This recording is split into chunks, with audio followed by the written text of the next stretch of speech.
And Malacanang is confident that the timetable for the implementation of the comprehensive agreement on the Bangsamoro will be met.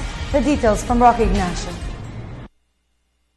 Malacanang assured that there is reasonable degree of confidence on the completion of the comprehensive agreement on the Bangsamoro up to 2016. The Transition Commission, led by its chairman Mohaguer Iqbal, already submitted a draft of the Bangsamoro Basic Law to the Office of the President.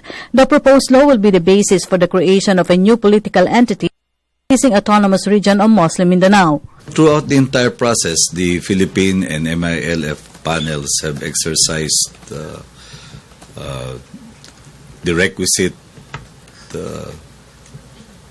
due diligence, industry, and determination in order to complete the agreement and in order to bring it to where it is now.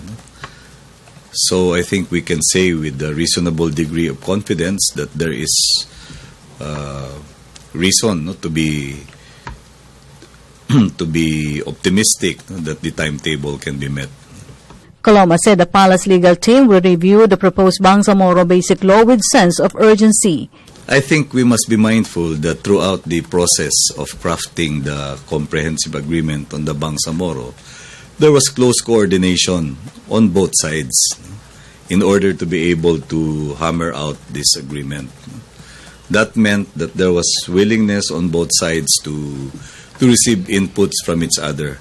And even while the agreement was being negotiated, the Philippine panel was regularly with the same panel that is now reviewing the draft law. So we can be assured, Ina, that the people that are doing the reviewing are quite familiar with the agreement, and the Bangsamoro Transitory Commission would have referred extensively to the comprehensive agreement on the Bangsamoro itself. After the review, palace legal experts will submit the proposed basic law to President Aquino for approval.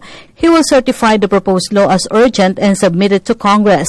Once enacted into law, a plebiscite will be held. The plebiscite will cover the current provinces and cities in the ARMM, the cities of Isabela and Cotabato, 6 municipalities in Lanao del Norte, and 39 barangays in 6 municipalities of Cotabato Province. There is a sense of urgency in being able to complete this review because we are all aware of the indicative timetable.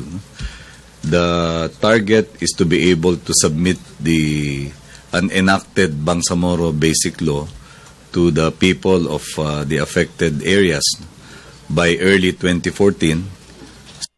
There can be sufficient preparations for the conduct of elections for officials that will regularly administer the Bangsamoro political entity, and it is hoped that the election can take place simultaneously with the 2016 national elections. And we are all guided by that indicative timetable, so all those concerned are acting with a sense of urgency.